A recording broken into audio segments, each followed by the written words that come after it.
Hi friends, welcome to Lectures on Law. ഇന്ന് നമ്മൾ നോക്കുന്നത് CRPCയിലും ഭാരതീയ നാഗരിക സുരക്ഷാ സംഹിത BNSSലും വന്ന ഡെഫിനിഷൻ പാർട്ടിലെ മേജർ ആയിട്ടുള്ള ചേഞ്ചസ് ആണ്. ഏതെല്ലാം ഡെഫിനിഷൻസ് ആണ് പുതിയതായിട്ട് ആഡ് ചെയ്തത്, കൂട്ടിച്ചേർത്തത്, അതോടൊപ്പം തന്നെ ഏതെല്ലാം ഡെഫിനിഷൻസ് ആണ് CRPCയിൽ നിന്നും BNSSലേക്ക് വന്നപ്പോൾ എടുത്തു കളഞ്ഞത്, ഒമിറ്റ് ചെയ്ത് കളഞ്ഞ സെക്ഷൻസ് ഏതൊക്കെയാണ്, അതെല്ലാമാണ് നമ്മൾ ഇന്ന് നോക്കുന്നത്. അപ്പോൾ നമുക്കറിയാം CRPC ക്രിമിനൽ പ്രൊസീജിയർ കോഡ് എന്ന് പറയുന്നത് 1973 ക്രിമിനൽ പ്രൊസീജിയർ കോഡ് 1973 എന്ന് പറയുന്ന ആക്ട് 2 ഓഫ് 1974 ആണ്. ആക്ട് 2 ഓഫ് 1974 എന്ന് നമ്മൾ ആ ബെയർ ആക്ടിൽ കാണാൻ സാധിക്കും. അതിൻ്റെ ഒരു മുകളിൽ എഴുതിയിട്ടുണ്ടാവും ആക്ട് 2 ഓഫ് 1974 എന്ന്. ആക്ട് 2 ഓഫ് 1974 എന്ന് പറഞ്ഞാൽ എന്താ? 1974 രണ്ടാമത്തെ ആക്ട്, 1974 പാസ്സാക്കിയ രണ്ടാമത്തെ ആക്ട് എന്നാണ് അതിൻ്റെ അർത്ഥം. അപ്പോൾ ഈ ഒരു ആക്ട് CRPC നിലവിൽ വന്നത്, കെയിം ഇൻ ടു ഫോഴ്സ് ആയത് 1 ഏപ്രിൽ 1974 അതിൽ മുഴുവനായി 484 സെക്ഷൻസ് ആണ് ഇപ്പം നിലവിലുള്ള CRPCയിലുള്ളത്. അതിന് ഈ CRPCക്ക് പ്രസിഡന്റിന്റെ അസെന്റ് കിട്ടിയത്, സമ്മതം കിട്ടിയത് 25 ജാനുവരി 1974 1974 ജാനുവരി 25 പ്രസിഡന്റിന്റെ അസെന്റ് CRPCക്ക് കിട്ടിയത്. CRPCയിൽ ലേറ്റസ്റ്റ് ആയിട്ട് വന്നിട്ടുള്ള ഭേദഗതി എന്ന് പറയുന്നത് 2018 ക്രിമിനൽ ലോ അമെൻമെന്റ് ആക്ട് ആണ്. 2018 2018 ലേറ്റസ്റ്റ് ആയിട്ട് ക്രിമിനൽ ലോ അമെൻമെന്റ് ആക്ട് ഈ ഒരു CRPCയിൽ വന്നിട്ടുള്ള ലേറ്റസ്റ്റ് ആയിട്ടുള്ള ഭേദഗതി എന്ന് പറയുന്നത്. ഇനി ഭാരതീയ നാഗരിക സുരക്ഷാ സംഹിത BNSSലേക്ക് വരുമ്പോൾ, BNSS എന്ന് പറയുന്നത് 2023 ആക്ട് 46 ഓഫ് 2023 ആണ്. ആക്ട് 46 എന്ന് പറയുന്നത് എന്താ? 2023 2023 46ാമത്തെ ആക്ട്, 46ാമത് പാസ്സാക്കിയ ആക്ട് എന്നാണ് അതിൻ്റെ അർത്ഥം. ഈ ആക്ട് ഫോഴ്സിലേക്ക് വരാൻ പോകുന്നത് എന്നാ? നിലവിലേക്ക് വരാൻ പോകുന്നത് ജൂലൈ 1 2024 അപ്പോൾ കെയിം ഇൻ ടു ഫോഴ്സ് ആവാൻ പോകുന്നത് ജൂലൈ 1 2024 ആണ്. പ്രസിഡന്റിന്റെ അസെന്റ് കിട്ടിയത് എന്നാ BNSSന്? നമുക്ക് എല്ലാവർക്കും ഓർത്തിരിക്കാൻ പറ്റുന്ന ഒരു ഡേറ്റ് ആണ് ഡിസംബർ 25, 2023. ക്രിസ്മസിൻ്റെ അന്നാണ്. ഡിസംബർ 25, 2023 പ്രസിഡന്റിന്റെ അസെന്റ് ഭാരതീയ നാഗരിക സുരക്ഷാ സംഹിതയ്ക്ക് കിട്ടിയത്. മുഴുവനായിട്ടും 531 സെക്ഷൻസ് ആണ് ജൂലൈ 1 മുതൽ പ്രാബല്യത്തിൽ വരാൻ പോകുന്ന ഭാരതീയ നാഗരിക സുരക്ഷാ സംഹിതയിലുള്ളത്. ഇത്രയാണ് ആ ഒരു സെക്ഷൻസിനെ കുറിച്ച് നമ്മൾ പറയുന്നത് ഭാരതീയ നാഗരിക സുരക്ഷാ സംഹിതയിലെയും CRPCയിലെയും. ഇനി ടോട്ടൽ ആയിട്ടുള്ള സെക്ഷൻസ് അതാണ്. ഇനി നമ്മൾ ഡെഫിനിഷൻ പാർട്ടിലേക്കാണ് പറയുന്നത്. സെക്ഷൻ 2 CRPCയിലും അതോടൊപ്പം തന്നെ പുതിയതായി നിലവിൽ വരാൻ പോകുന്ന ഭാരതീയ നാഗരിക സുരക്ഷാ സംഹിത BNSSലും ഡെഫിനിഷൻസിനെ കുറിച്ച് പറയുന്ന ഓരോ ഡെഫിനിഷൻസും ഡിഫൈൻ ചെയ്തിട്ടുള്ളത് ഈ പറയുന്ന സെക്ഷൻ 2 രണ്ടിലും പറയുന്ന സെക്ഷൻ 2 അപ്പോൾ BNSSൽ പറയുന്നത്, CRPCയിൽ പറയുന്നത് സെക്ഷൻ 2 ക്ലോസ് A തൊട്ട് 2 ക്ലോസ് Y വരെയാണ് ഡെഫിനിഷൻസ് പറയുന്നത്. 2 ക്ലോസ് A തൊട്ട് 2 ക്ലോസ് Y വരെയാണ് ഡെഫിനിഷൻസ് പറയുന്നത് CRPCയിൽ, നിലവിലുള്ള CRPCയിൽ. ഇനി BNSSൽ എന്ന് പറയുന്നത് നിലവിൽ വരാൻ പോകുന്ന, ഇനി പ്രാബല്യത്തിൽ വരാൻ പോകുന്ന CRPCയിലെ ഡെഫിനിഷൻസ് പറയുന്നത് സെക്ഷൻ 2 ക്ലോസ് 1 ക്ലോസ് A തൊട്ട് 2 ക്ലോസ് 1 ക്ലോസ് Z വരെയാണ്. അവിടെ 2 കഴിഞ്ഞിട്ട് ഒരു ക്ലോസ് 1 ഉണ്ട്. അപ്പോൾ CRPCയിൽ നമ്മൾ 2 ക്ലോസ് A തൊട്ട് 2 ക്ലോസ് Y വരെയും അങ്ങനെയായിരുന്നു ഉണ്ടായിരുന്നത്. ഇവിടെയാണെങ്കിലേക്ക് ജൂലൈ 1 തൊട്ട് വരാൻ പോകുന്ന BNSSലേക്ക് വരുമ്പോൾ 2 ക്ലോസ് 1 ക്ലോസ് A തൊട്ട് 2 ക്ലോസ് 1 ക്ലോസ് Z വരെയാണ് പറയുന്നത്. അപ്പോൾ ഒരു ക്ലോസ് 1 ഉണ്ട് ഡെഫിനിഷൻസിൽ. അപ്പോൾ നമ്മൾ നോക്കുക ഏതൊക്കെ ഡെഫിനിഷൻസ് ആണ് ആഡ് ഓൺ ചെയ്തതെന്ന് നോക്കാം. അപ്പോൾ ഇതിൽ കൂട്ടിച്ചേർത്ത സെക്ഷൻസ് എന്ന് പറയുന്നത്, പുതിയതായിട്ട് കൊണ്ടുവന്ന സെക്ഷൻസ് എന്ന് പറയുന്നത് BNSSൽ സെക്ഷൻ 2 ക്ലോസ് 1 ക്ലോസ് Aയിൽ പറയുന്ന ഓഡിയോ വീഡിയോ ഇലക്ട്രോണിക് മീൻസ്, പിന്നീട് സെക്ഷൻ 2 ക്ലോസ് 1 ക്ലോസ് B അതിൽ പറയുന്ന ബെയിൽ എന്താണെന്ന് ഡിഫൈൻ ചെയ്തിട്ടുണ്ട്. അതോടൊപ്പം തന്നെ സെക്ഷൻ 2 ക്ലോസ് 1 ക്ലോസ് Dയിൽ ബെയിൽ ബോണ്ട് എന്താണെന്ന് പറയുന്നുണ്ട്. പിന്നെ സെക്ഷൻ 2 ക്ലോസ് 1 ക്ലോസ് Eയിൽ ബോണ്ട് എന്താന്ന് പറയുന്നുണ്ട്. സെക്ഷൻ 2 ക്ലോസ് 1 ക്ലോസ് Iയിൽ ഇലക്ട്രോണിക് കമ്മ്യൂണിക്കേഷൻ എന്താന്ന് പറയുന്നുണ്ട്. അപ്പോൾ ഇത്രയും 5 ഡെഫിനിഷൻസ് ആണ് അവിടെ പുതിയതായിട്ട് ഭാരതീയ നാഗരിക സുരക്ഷയിലേക്ക് വന്നപ്പോൾ ആഡ് ചെയ്ത സെക്ഷൻസ്. അപ്പോൾ ഈ 5 സെക്ഷൻസ് എന്താണെന്ന് നമുക്ക് നോക്കാം. അപ്പോൾ ആദ്യം പറയുന്നത് സെക്ഷൻ 2 ക്ലോസ് 1 ക്ലോസ് Aയിൽ ഓഡിയോ വീഡിയോ ഇലക്ട്രോണിക് മീൻസിനെ കുറിച്ചാണ്. ഓഡിയോ വീഡിയോ ഇലക്ട്രോണിക് മീൻസ് എന്ന് പറഞ്ഞാൽ, ഓഡിയോ വീഡിയോ ഇലക്ട്രോണിക് മീൻസ് എന്ന് പറഞ്ഞാൽ എന്താ? നമുക്കറിയാം ഡംപ് വിറ്റ്നസിൻ്റെ സമയത്തും നടപടിക്രമങ്ങളിലും അതോടൊപ്പം തന്നെ എക്സാമിനേഷൻ സമയത്തൊക്കെ നമ്മൾ audio video electronic means use ചെയ്യാറുണ്ട്. അപ്പോൾ ഓഡിയോ വീഡിയോ ഇലക്ട്രോണിക് മീൻസ് എന്ന് പറയുന്നത് സെക്ഷൻ ഇങ്ങനെയാണ് പറയുന്നത്. സെക്ഷൻ 2 ക്ലോസ് 1 ക്ലോസ് Aയിൽ BNSSൽ പറയുന്ന ഓഡിയോ വീഡിയോ ഇലക്ട്രോണിക് മീൻസ് എന്ന് പറഞ്ഞാൽ shall include use of any communication device for the purpose of video conferencing, recording of the process of identification, search and seizure or evidence evidence, transmission of electronic communication and for such other purposes and by such other means as the state government may by rules provide. അതായത് search and seizure പ്രോസസ്സിന് വേണ്ടിയിട്ടോ അല്ലെങ്കിൽ identification process record ചെയ്യാൻ വേണ്ടിയോ അല്ലെങ്കിൽ video conference record ചെയ്യാനോ അല്ലെങ്കിൽ എന്തെങ്കിലും electronic ആയിട്ടുള്ള ഒരു കമ്മ്യൂണിക്കേഷനോ ഒക്കെ വേണ്ടിയിട്ട് നമ്മൾ ഒരു കമ്മ്യൂണിക്കേഷൻ പർപ്പസിന് വേണ്ടിയിട്ട് ഇങ്ങനെയുള്ള ഈ പറയുന്ന കാര്യങ്ങൾക്ക് വേണ്ടിയിട്ട് എന്തെങ്കിലും ഐഡന്റിഫിക്കേഷൻ പ്രോസസ്സ് റെക്കോർഡ് ചെയ്യാനോ അല്ലെങ്കിൽ സെർച്ച് ആൻഡ് സീഷർ റെക്കോർഡ് ചെയ്യാനോ ഒക്കെ നമ്മളൊരു കമ്മ്യൂണിക്കേഷൻ ഡിവൈസ് അവിടെ യൂസ് ചെയ്യുന്നുണ്ട് എങ്കിൽ അതിനെയാണ് ഓഡിയോ വീഡിയോ ഇലക്ട്രോണിക് മീൻസ് എന്ന് പറയുന്നത്. അതാണ് സെക്ഷൻ 2 ക്ലോസ് 1 ക്ലോസ് എയിൽ ആഡ് ചെയ്ത BNSSലെ പുതിയ ഡെഫിനിഷൻ എന്ന് പറയുന്നത്. ഇനി അടുത്തത് പുതിയൊരു ഡെഫിനിഷൻ ആഡ് ചെയ്തത് ബെയിൽ എന്താണെന്നാണ്. ബെയിൽ എന്താണെന്ന് CrPCയിൽ ഡിഫൈൻ ചെയ്തിട്ടില്ല, പക്ഷേ BNSSൽ ബെയിൽ എന്താണെന്ന് ഡെഫിനിഷൻ പറയുന്നുണ്ട്. അത് സെക്ഷൻ 2 ക്ലോസ് 1 ക്ലോസ് ബിയിൽ. അപ്പോൾ ഓർത്തിരിക്കാം, ബെയിൽ ബി അത് ഡിഫൈൻ ചെയ്തിരിക്കുന്നു ബിയിൽ തന്നെയാണ്, സെക്ഷൻ 2 ക്ലോസ് 1 ക്ലോസ് ബിയിൽ. അപ്പോൾ ബെയിൽ എന്ന് പറയുന്നത് എന്താ?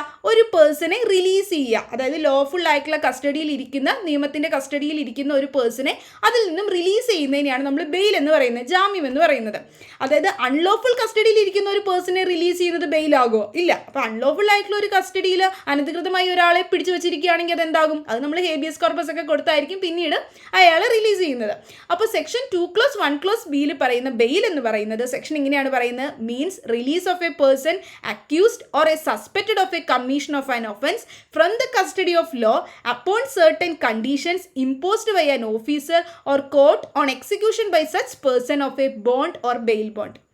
അതായത് ഒരു പേഴ്സണെ റിലീസ് ചെയ്യുക, ഇങ്ങനെയുള്ള ഒരു പേഴ്സണെ, അക്യൂസ്ഡ് ആയിട്ടുള്ള ഒരു പേഴ്സണെ, കുറ്റം ആരോപിക്കപ്പെടുന്ന ഒരു വ്യക്തിയോ അല്ലെങ്കിൽ സസ്പെക്റ്റഡ് ആയിട്ടുള്ള ഒരു ഒഫൻസ് ചെയ്തു എന്ന് സംശയിക്കുന്ന ഒരു വ്യക്തിയും, സസ്പെക്റ്റഡ് ആയിട്ടുള്ള വ്യക്തിയും അറസ്റ്റ് ചെയ്യാം. അപ്പോൾ അങ്ങനെ സസ്പെക്റ്റഡ് ആയിട്ടുള്ള ഒരു വ്യക്തിയോ അല്ലെങ്കിൽ അക്യൂസ്ഡ് ആയിട്ടുള്ള ഒരു വ്യക്തിയോ അങ്ങനെ അറസ്റ്റ് ചെയ്തിട്ടുണ്ട് എങ്കിൽ ആ ഒരു പേഴ്സണെ റിലീസ് ചെയ്യുക. അങ്ങനെ ഒരു പേഴ്സണെ റിലീസ് ചെയ്യുന്ന എന്തെങ്കിലും കണ്ടീഷൻ്റെ പുറത്താണ്, ആ ഒരു നിയമത്തിൻ്റെ കസ്റ്റഡിയിൽ നിന്നും ആ പേഴ്സണെ റിലീസ് ചെയ്യുകയാണ്, സസ്പെക്റ്റഡ് ആയിട്ടുള്ള വ്യക്തിയോ അല്ലെങ്കിൽ അക്യൂസ്ഡ് ആയിട്ടുള്ള വ്യക്തിയോ, അയാളെ അങ്ങനെ റിലീസ് ചെയ്യുന്ന എന്തെങ്കിലും കണ്ടീഷൻ്റെ പുറത്തായിരിക്കും. അതായത് ഒരു പോലീസ് ഓഫീസറോ അല്ലെങ്കിൽ കോടതിയോ എന്തെങ്കിലും കണ്ടീഷൻ്റെ പുറത്ത് ഇങ്ങനെ സസ്പെക്റ്റഡോ അക്യൂസ്ഡ് ആയിട്ടുള്ള ഒരു വ്യക്തിയെ നിയമത്തിൻ്റെ കസ്റ്റഡിയിൽ നിന്നും റിലീസ് ചെയ്യുന്നതിനെയാണ് ബെയിൽ എന്ന് പറയുന്നത്. അതാണ് സെക്ഷൻ 2 ക്ലോസ് 1 ക്ലോസ് ബിയിൽ പറയുന്ന ബെയിലിന് ഡെഫിനിഷൻ BNSSൽ. ഇനി അടുത്തത് പറയുന്നത് ആ ബെയിൽ കൊടുക്കുന്നത് എങ്ങനെയായിരിക്കും? ബെയിൽ പറയുന്നുണ്ട്, ബെയിൽ കൊടുക്കുന്നത് ഒന്നുമില്ലെങ്കിൽ ബെയിൽ ബോണ്ട് വഴിയായിരിക്കും അല്ലെങ്കിൽ ബോണ്ട് വഴിയായിരിക്കും. അപ്പോൾ ബെയിൽ ബോണ്ട് എന്താ, ബോണ്ട് എന്താന്ന് നമുക്കറിയണം. അതാണ് അടുത്ത ഡെഫിനിഷൻസ് പുതിയതായിട്ട് ആഡ് ചെയ്തിട്ടുള്ളത്. അപ്പോൾ സെക്ഷൻ 2 ക്ലോസ് 1 ക്ലോസ് ഡിയിലാണ് ബെയിൽ ബോണ്ട് എന്താന്ന് പറയുന്നത്. ബെയിൽ ബോണ്ട് എന്ന് പറഞ്ഞാൽ ഒരു പേഴ്സണെ റിലീസ് ചെയ്യുന്നത്, ലോഫുൾ കസ്റ്റഡിയിൽ ഇരിക്കുന്ന ഒരു പേഴ്സണെ റിലീസ് ചെയ്യുന്നത്, ആ കസ്റ്റഡിയിൽ നിന്നും റിലീസ് ചെയ്യുന്നത് ഷുവർട്ടിയുടെ അടിസ്ഥാനത്തിലാണെങ്കിൽ, ഒരു ഷുവർട്ടിയോടൊപ്പമാണ് ഒരു പേഴ്സണെ റിലീസ് ചെയ്യുന്നത്. അത് ഒരാൾ ഷുവർട്ടി ആയിട്ട് അവിടെ നിൽക്കുമ്പോഴാണ് ഒരു പേഴ്സണെ റിലീസ് ചെയ്യുന്നത്, ലോഫുൾ കസ്റ്റഡിയിൽ നിന്ന് ഒരാൾ ജാമ്യം നിൽക്കുമ്പോഴാണ്. അങ്ങനെ റിലീസ് ചെയ്യുന്നതിനാണെങ്കിൽ എന്തെന്ന് പറയും? ബെയിൽ ബോണ്ട് എന്ന് പറയും. ബെയിൽ ബോണ്ട് എന്ന് പറയുന്നത് ഷുവർട്ടി നിൽക്കുന്നതനുസരിച്ച് അല്ലെങ്കിൽ ഷുവർട്ടിയുടെ അടിസ്ഥാനത്തിൽ വിത്ത് ഷുവർട്ടി ഒരു പേഴ്സണെ ജാമ്യം കിട്ടുന്നതിനെയാണ് പറയുന്നത്. അങ്ങനെ റിലീസ് ചെയ്യുന്നതിനെയാണ് ബെയിൽ ബോണ്ട് എന്ന് സെക്ഷൻ 2 ക്ലോസ് 1 ക്ലോസ് ഡിയിൽ പറയുന്നത്. അപ്പോൾ ഇനി ബോണ്ട് എന്താ? ബോണ്ടിൻ്റെ അടിസ്ഥാനത്തിൽ ഒരു പേഴ്സണെ റിലീസ് ചെയ്യാം. അപ്പോൾ ബോണ്ട് എന്ന് പറയുന്നത് പേഴ്സണൽ ബോണ്ടാണ്. സെക്ഷൻ ഇങ്ങനെയാണ് പറയുന്നത്: bond means a personal bond or an undertaking for release without surety. അവിടെ ഷുവർട്ടി ആയിട്ട് ഒരാൾ നിൽക്കേണ്ട ആവശ്യമില്ല. പേഴ്സണൽ ബോണ്ട്, അയാളുടെ തന്നെ പേഴ്സണൽ ബോണ്ടിൻ്റെ അടിസ്ഥാനത്തിൽ ആ പേഴ്സണെ റിലീസ് ചെയ്യുന്നു. അതിനെയാണ് എന്തെന്ന് പറയുന്നത്? ബോണ്ട് എന്ന് സെക്ഷൻ 2 ക്ലോസ് 1 ക്ലോസ് ഇയിൽ പറയുന്നത്. അപ്പോൾ ഇതും പുതിയതായിട്ടുള്ള ഒരു ഡെഫിനിഷനാണ് BNSSൽ ആഡ് ചെയ്തിട്ടുള്ളത്. അടുത്തൊരു ഡെഫിനിഷൻ ആഡ് ചെയ്തിട്ടുള്ളത് സെക്ഷൻ 2 ക്ലോസ് 1 ക്ലോസ് ഇ ആണ്. സെക്ഷൻ 2 ക്ലോസ് 1 ക്ലോസ് ഇയിലാണ് ഇലക്ട്രോണിക് കമ്മ്യൂണിക്കേഷൻ എന്താണെന്ന് പറയുന്നത്. ഇലക്ട്രോണിക് കമ്മ്യൂണിക്കേഷൻ എന്ന് പറഞ്ഞാൽ എന്താ? നമ്മളൊക്കെ ഇലക്ട്രോണിക് കമ്മ്യൂണിക്കേഷൻസ് നടത്താറുണ്ട്, ഫോൺ വഴിയും അതോടെ തന്നെ ഈ പറയുന്ന കമ്പ്യൂട്ടർ വഴിയും ഒക്കെ നമ്മൾ കമ്മ്യൂണിക്കേറ്റ് ചെയ്യുക, ആശയവിനിമയം നടത്താറുണ്ട്. അതിനെയാണ് ഇലക്ട്രോണിക് കമ്മ്യൂണിക്കേഷൻ എന്ന് പറയുന്നത്. അതായത് ഇപ്പോൾ നമ്മൾ മെസ്സേജസ് വഴിയായും റിട്ടൺ ഫോമാറ്റിലും അതുപോലെ തന്നെ വേർബലി നമ്മൾ ഓഡിയോ ഒക്കെ അയച്ചിട്ടും വേർബലി ആയിട്ടും അതോടൊപ്പം തന്നെ പിക്ചേഴ്സ് ഒക്കെ അയച്ച് നമ്മൾ ആശയവിനിമയം നടത്തും. പിക്ടോറിയലായിട്ടും അല്ലെങ്കിൽ ഈ പറയുന്ന രീതിയിൽ എന്തെങ്കിലും വീഡിയോസ് അയച്ചുകൊണ്ടും ഒക്കെ നടത്തും. അപ്പോൾ അത് ഫോൺ വഴിയോ കമ്പ്യൂട്ടർ വഴിയോ അല്ലെങ്കിൽ വേറെ ഏതെങ്കിലും ടെലികമ്മ്യൂണിക്കേഷൻ ഡിവൈസ് വഴിയായിട്ടാണെങ്കിൽ അതിനെയാണ് നമ്മൾ ഇലക്ട്രോണിക് കമ്മ്യൂണിക്കേഷൻ എന്ന് പറയുന്നത്. ആശയവിനിമയം നടത്തുന്ന ഒരു ഇലക്ട്രോണിക് ഡിവൈസ് വഴിയാണെങ്കിൽ അതിനെ ഇലക്ട്രോണിക് കമ്മ്യൂണിക്കേഷൻ എന്ന് പറയും. അപ്പോൾ സെക്ഷൻ എങ്ങനെയാണ് പറയുന്നത്? ഇലക്ട്രോണിക് കമ്മ്യൂണിക്കേഷൻ എന്ന് പറയുന്നത് Electronic communication means the communication of any written, verbal or pictorial information. Verbal ആയിട്ടോ അല്ലെങ്കിൽ റിട്ടൺ ആയിട്ടുള്ള രൂപത്തിലോ അല്ലെങ്കിൽ പിക്ടോറിയൽ പിക്ചേഴ്സിൻ്റെ സഹായത്തോടു കൂടിയോ ഫോട്ടോസ് വഴിയോ അല്ലെങ്കിൽ വീഡിയോ കണ്ടന്റ് വഴിയോ ഒക്കെ ഒരു ഇൻഫോർമേഷൻ ട്രാൻസ്ഫർ ചെയ്യുക. അങ്ങനെ ആശയവിനിമയം നടത്തുക. അതെങ്ങനെയാണ്? ഒരു പേഴ്സണിൽ നിന്ന് മറ്റൊരു പേഴ്സണിലേക്ക്, അല്ലെങ്കിൽ ഒരു പേഴ്സണിൽ നിന്ന് ഒരു പേഴ്സണൽ ഡിവൈസിൽ നിന്നും മറ്റൊരു ഡിവൈസിലേക്ക്, അങ്ങനെ ഡിവൈസ് വഴിയായിട്ടാണ് ചെയ്യുന്നത്. ആ ഡിവൈസ് വഴി ഏതൊക്കെയാണ്? ഒരു ഇലക്ട്രോണിക് ഡിവൈസ് വഴി. ആ ഇലക്ട്രോണിക് ഡിവൈസിൽ ഏതെല്ലാം വരും? ഫോൺ വരും, ടെലിഫോൺ വരും, അതോടൊപ്പം തന്നെ മൊബൈൽ ഫോൺ വരും, അല്ലെങ്കിൽ എന്തെങ്കിലും വയർലെസ് ആയിട്ടുള്ള ടെലികമ്മ്യൂണിക്കേഷൻ ഡിവൈസ്, അല്ലെങ്കിൽ ഓഡിയോ വീഡിയോ പ്ലെയർ, ക്യാമറ, അങ്ങനെ ഏതെങ്കിലും ഒരു ടെലികമ്മ്യൂണിക്കേഷൻ ഡിവൈസ് വഴിയായിട്ട് കമ്മ്യൂണിക്കേഷൻ, ആശയവിനിമയം നടത്തുന്നുണ്ടെങ്കിൽ അതിനെയാണ് ഇലക്ട്രോണിക് കമ്മ്യൂണിക്കേഷൻ എന്ന് സെക്ഷൻ 2(1)(i) BNSS പറയുന്ന പുതിയ ഡെഫിനിഷൻ. അപ്പോൾ ഇത്രയുമാണ് പുതിയതായിട്ട് ആഡ് ചെയ്തിട്ടുള്ള BNSSലെ ഡെഫിനിഷൻ എന്ന് പറയുന്നത്. CRPCയിൽ ഇല്ലാത്ത ഡെഫിനിഷൻസ് ആണ് നമ്മുടെ ഭാരതീയ നാഗരിക സുരക്ഷാ സംഹിതയിലേക്ക് വരുമ്പോൾ ആഡ് ചെയ്തിട്ടുള്ള പുതിയ ഡെഫിനിഷന്. ഇനി ഏതെല്ലാം ഡെഫിനിഷൻസ് ആണ് ഒമിറ്റ് ചെയ്ത് കളഞ്ഞിട്ടുള്ളത്? എടുത്തു കളഞ്ഞിട്ടുള്ള കുറച്ച് ഡെഫിനിഷൻസ് ഉണ്ട്. നമ്മുടെ നിലവിലുള്ള CRPCയിലുള്ള കുറച്ച് ഡെഫിനിഷൻസ് BNSSലേക്ക് വന്നപ്പോൾ ആ ഡെഫിനിഷൻസ് എടുത്തു കളഞ്ഞിട്ടുണ്ട്. ആ എടുത്തു കളഞ്ഞ സെക്ഷൻസ് നമ്മൾ നോക്കുന്നത് ഒന്ന് സെക്ഷൻ 2(k) ആണ്. CRPCയിലെ സെക്ഷൻ 2(k).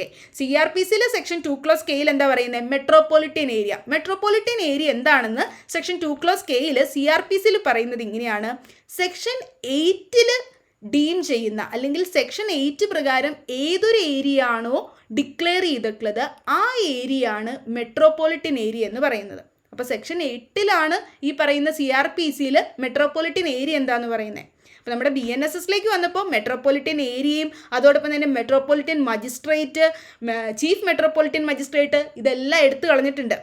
അപ്പോൾ കഴിഞ്ഞ ക്ലാസ്സിൽ നമ്മൾ ക്ലാസസ് ഓഫ് കോഡ്സ് പറഞ്ഞപ്പോൾ, ക്രിമിനൽ കോഡ്സ് പറഞ്ഞപ്പോൾ നമ്മൾ പറഞ്ഞു അവിടെ ചീഫ് മെട്രോപൊളിറ്റൻ മജിസ്ട്രേറ്റ് അല്ലെങ്കിൽ മെട്രോപൊളിറ്റൻ മജിസ്ട്രേറ്റ് ഒന്നും ഇല്ല. BNSSൽ വന്നപ്പോൾ എടുത്തു കളഞ്ഞിട്ടുണ്ടെന്ന് പറഞ്ഞു. അതോടൊപ്പം തന്നെ ഇതും അങ്ങനെ തന്നെയാണ്. മെട്രോപൊളിറ്റൻ ഏരിയ എന്ന് പറയുന്നതും ഒക്കെ ഈ സെക്ഷൻ 8 പ്രകാരമുള്ള മെട്രോപൊളിറ്റൻ ഏരിയയും അതോടൊപ്പം തന്നെ 2(k)യിൽ പറയുന്ന CRPCയിലെ മെട്രോപൊളിറ്റൻ ഏരിയയുടെ ഡെഫിനിഷനും BNSSലേക്ക് വന്നപ്പോൾ ഒമിറ്റ് ചെയ്ത് ആ ഡെഫിനിഷൻ കളഞ്ഞിട്ടുണ്ട്. മെട്രോപൊളിറ്റൻ ഏരിയ എന്ന് സെക്ഷൻ 8 പറയുന്നത് ഇതാണ്: സ്റ്റേറ്റ് ഗവൺമെൻറ് ഏതെങ്കിലും ഒരു സ്റ്റേറ്റിലെ ഒരു ഏരിയ അല്ലെങ്കിൽ ഒരു സിറ്റി, ഒരു ടൗൺ, അവിടെ ഒരു പോപ്പുലേഷൻ, അവിടുത്തെ ജനസംഖ്യ ഒരു 1 മില്യണിൽ കൂടുതലാണ് എങ്കിൽ, 1 മില്യണിൽ കൂടുതൽ ജനങ്ങളുള്ള ഒരു പോപ്പുലേഷനുള്ള ഒരു ഏരിയ ആണെങ്കിൽ ആ ഒരു ഏരിയ ആണ് മെട്രോപൊളിറ്റൻ ഏരിയ എന്ന് സ്റ്റേറ്റ് ഗവൺമെൻറ് ഡിക്ലെയർ ചെയ്യുന്നത്. അങ്ങനെ സ്റ്റേറ്റ് ഗവൺമെൻറ് ഡിക്ലെയർ ചെയ്തിട്ടുള്ള ഒരു ഏരിയ ആണ് മെട്രോപൊളിറ്റൻ ഏരിയ എന്ന് പറയുന്നത് എന്നാണ് സെക്ഷൻ 8 പറഞ്ഞിട്ടുള്ളത്. അപ്പോൾ അതിൻ്റെ ഡെഫിനിഷനാണ് സെക്ഷൻ 2(k)യിൽ CRPC പറയുന്നത്. ആ ഡെഫിനിഷൻ നമ്മുടെ BNSSൽ ഇല്ല, എടുത്തു കളഞ്ഞിട്ടുണ്ട്. ഇനി മറ്റൊരു ഒമിറ്റ് ചെയ്ത് എടുത്തു കളഞ്ഞിട്ടുള്ള ഒരു സെക്ഷനാണ് സെക്ഷൻ 2(f)ൽ പറയുന്ന ഇന്ത്യ എന്ന് പറയുന്ന ഡെഫിനിഷൻ. അപ്പോൾ ഇന്ത്യ എന്താണെന്നുള്ളൊരു ഡെഫിനിഷൻ സെക്ഷൻ 2(f)ൽ ഇല്ല. അപ്പോൾ ആ ഒരു ഡെഫിനിഷൻ എടുത്തു കളഞ്ഞിട്ടുണ്ട്. അതോടൊപ്പം തന്നെ BNSSൽ ഭാരതം എന്താണ് എന്ന് പറയുന്ന ഒരു ഡെഫിനിഷനും ആഡ് ഓൺ ചെയ്തിട്ടൊന്നും കൂട്ടിച്ചേർത്തിട്ടൊന്നുമില്ല. ഇന്ത്യ എന്താണെന്ന് പറയുന്ന ഡെഫിനിഷൻ നമ്മുടെ CRPCയിൽ ഉണ്ടായിരുന്ന ഡെഫിനിഷൻ BNSSലേക്ക് വന്നപ്പോൾ എടുത്തു കളഞ്ഞിട്ടുണ്ട്. 2(f) ഒമിറ്റ് ചെയ്ത ഒരു സെക്ഷനാണ് ഇന്ത്യയുടെ ഡെഫിനിഷൻ. അതോടൊപ്പം തന്നെ 2(q)ൽ പ്ലീഡർ എന്താന്ന് പറയുന്നുണ്ടായിരുന്നു. CRPCയിൽ 2(q)ൽ പ്ലീഡർ എന്താന്ന് പറയുന്നുണ്ട്. ആ ഡെഫിനിഷനും BNSSൽ എടുത്തു കളഞ്ഞിട്ടുണ്ട്. ഇനി അതില്ല. പിന്നെ അതോടൊപ്പം തന്നെ 2(t)യിൽ CRPCയിലെ സെക്ഷൻ 2(t)യിൽ പ്രിസ്ക്രൈബ്ഡ് എന്താന്ന് പറഞ്ഞിട്ടുണ്ട്. പ്രിസ്ക്രൈബ് എന്ന് പറയുന്ന ഡെഫിനിഷനും നമ്മുടെ BNSSലേക്ക് വന്നപ്പോൾ ഇല്ല, അതും എടുത്തു കളഞ്ഞിട്ടുണ്ട്. അപ്പോൾ ഏതൊക്കെ സെക്ഷൻസ് ആണ് CRPCയിൽ നിന്നും BNSSലേക്ക് ഒമിറ്റ് ചെയ്ത് കളഞ്ഞിട്ടുള്ളത്? BNSSലേക്ക് വന്നപ്പോൾ എടുത്തു കളഞ്ഞിട്ടുള്ള സെക്ഷൻസ് ഏതാ, ഡെഫിനിഷൻസ് ഏതൊക്കെയാണ്, ഏതെല്ലാം ഡെഫിനിഷൻസ് ആണ് എടുത്തു കളഞ്ഞത് എന്ന് ചോദിക്കാം. ഈ കോമ്പറ്റേറ്റീവ് എക്സാംസിനൊക്കെ പൊതുവേ അങ്ങനെ ചോദിക്കാവുന്ന ഒരു ക്വസ്റ്റ്യൻ ആണ്. അപ്പോൾ അത് ഏതൊക്കെയാണെന്ന് ചോദിക്കുമ്പോൾ ഏതൊക്കെയാണ്? മെട്രോപൊളിറ്റൻ ഏരിയ എന്താണെന്നുള്ളതില്ല, ആ ഡെഫിനിഷൻ എടുത്തു കളഞ്ഞു. ഇന്ത്യ എന്താണെന്നുള്ളതില്ല, പ്രിസ്ക്രൈബ്ഡ് എന്താണെന്നുള്ളതില്ല, അതോടൊപ്പം തന്നെ പ്ലീഡർ എന്താണെന്നുള്ളതില്ല. ഇത്രയും ഡെഫിനിഷൻസ് ഒമിറ്റ് ചെയ്ത് കളഞ്ഞ സെക്ഷൻസ് ആണ്, ഒമിറ്റ് ചെയ്ത് കളഞ്ഞ ഡെഫിനിഷൻസ് ആണ് BNSSലേക്ക് വരുമ്പോൾ. അപ്പോൾ ഇത്രയാണ് മേജർ ആയിട്ടുള്ള ഡെഫിനിഷൻസ്, ആഡ് ഓൺ ചെയ്ത ഡെഫിനിഷൻസും അതോടൊപ്പം തന്നെ BNSSലേക്ക് വന്നപ്പോൾ ഒമിറ്റ് ചെയ്ത് കളഞ്ഞ സെക്ഷൻസും. അപ്പോൾ കൂടുതലായിട്ട് ഡെഫിനിഷൻസ് എന്തൊക്കെയാണ് ഓരോന്നും എന്നുള്ളത് അതോടൊപ്പം തന്നെ മറ്റ് ചാപ്റ്റേഴ്സുകളും നമ്മൾ നെക്സ്റ്റ് ക്ലാസ്സിൽ ഡിസ്കസ് ചെയ്യുന്നതായിരിക്കും. അപ്പോൾ നിങ്ങൾക്ക് ഈ വീഡിയോ ഹെൽപ്ഫുൾ ആയെന്ന് തോന്നുന്നു. അപ്പോൾ ഹെൽപ്ഫുൾ ആയിട്ടുണ്ട് എങ്കിൽ നിങ്ങൾ അങ്ങനെ നിങ്ങളുടെ ഫ്രണ്ട്സിനൊക്കെ ഷെയർ ചെയ്യുക. അതോടൊപ്പം തന്നെ കൂടുതൽ വീഡിയോസിനായിട്ട് സബ്സ്ക്രൈബ് ചെയ്യുക channel. And thank you for watching.